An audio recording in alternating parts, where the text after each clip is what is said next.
Good morning all of you. Class 7th Hindi व्याकरण, आपका lesson है संधि। तो कल हम लोग पढ़ रहे थे गुण संधि का ये पहला नियम।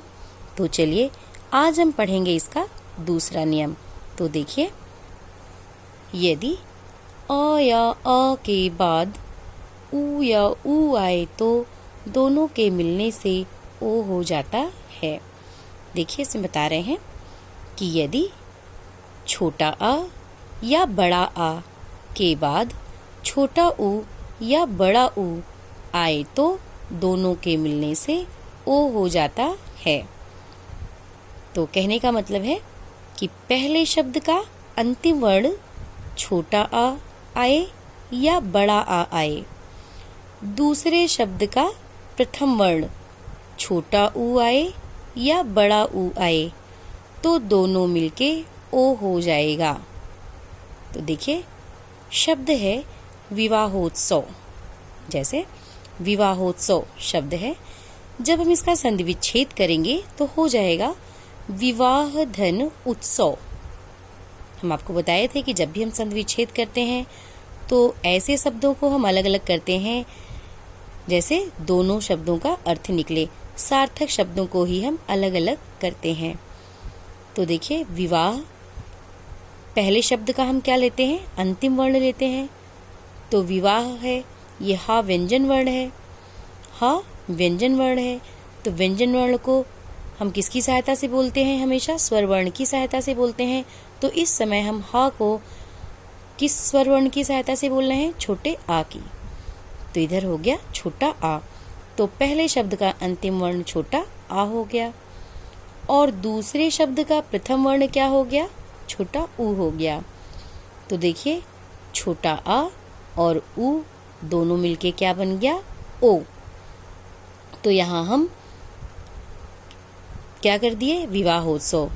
तो इन दोनों की जब संधि हुई तो क्या शब्द बन गया? विवाहोत्सव। तो देखिए यहाँ हम ये जो ओ बना था तो हम ये छोटे दूसरे शब्द के प्रथम वर्ण को हम हटा के इसकी जगह हम क्या ला दिए? ओ की मात्रा ला दिए। तो ये देखिए विवाह में ओ की मात्रा लग गई और ये इधर लिख दिए तो हो गया विवाहोत्सव।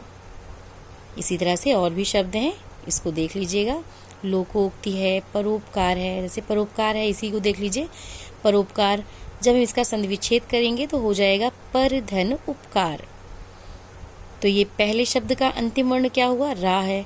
तो रा व्यंजन वर्ण में स्वर वर्ण कौन सा है? छोटा आ है। ऐसे ही उपकार, उपकार शब्द है, इसका दूसरे शब्द का प्रथम वर्ण हम लेंगे तो ऊ हो जाएगा। तो ये छोटा आ और ऊ मिला के क्या बन गया? ओ बन जाएगा। तो यहाँ हम ये दूसरे शब्द के प्रथम वर्ण को हटा के ये क्या कर देंगे?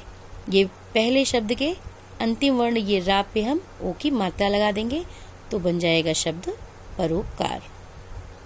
और भी उदाहरण है, ये सब देख लीजिएगा। तो चलिए अब हम चलते हैं इसके आगे, इसका तीसरा नियम पढ़ेंगे। तो देखिए गुण संधि का तीसरा नियम देखिए, यदि छोटा आ या बड़ा आ के बाद री आए तो दोनों के मिलने से अर हो जाता है। तो इसमें बता रहे हैं कि यदि पहले शब्द का अंतिम वर्ण छोटा आ या बड़ा आ आए और दूसरे शब्द का प्रथम वर्ण री आए तो दोनों के मिलने से अर हो जाता है। तो देखिए एक शब्द है देवर्षि। देवर्षि है, जब हम इस शब्द का संधि विच्छेद करेंगे तो हो जाएगा देवधन ऋषि। देवधन ऋषि। तो ये पहले शब्द का हम अंतिम वर्ण लेते हैं। ये वा है, वा व्यंजन वर्ण है, इसमें से हम क्या लेंगे? छोटा आ लेंगे। और ये दूसरे शब्द का हम प्रथम वर्ण लेंगे री। तो ये आ और री दोनों मिलके क्या बन गया? अर। तो देखिए और इनसे शब्द बन गया देवर्षि।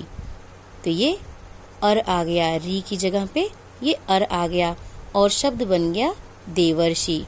इसी तरह से शब्द देखिए सप्तर्षि भी है, ब्रह्मर्षि भी है, राजर्षि भी है। ये सारे उदाहरण आप देख लीजिएगा। तो आज बस इतना ही। आगे कल आज आपका होमवर्क है, ये गुण संधि इसके तीनों नियमों को आप अच्छी तरह से पढ़ेंगे और इसका अभ्यास भी करेंगे। Thank you.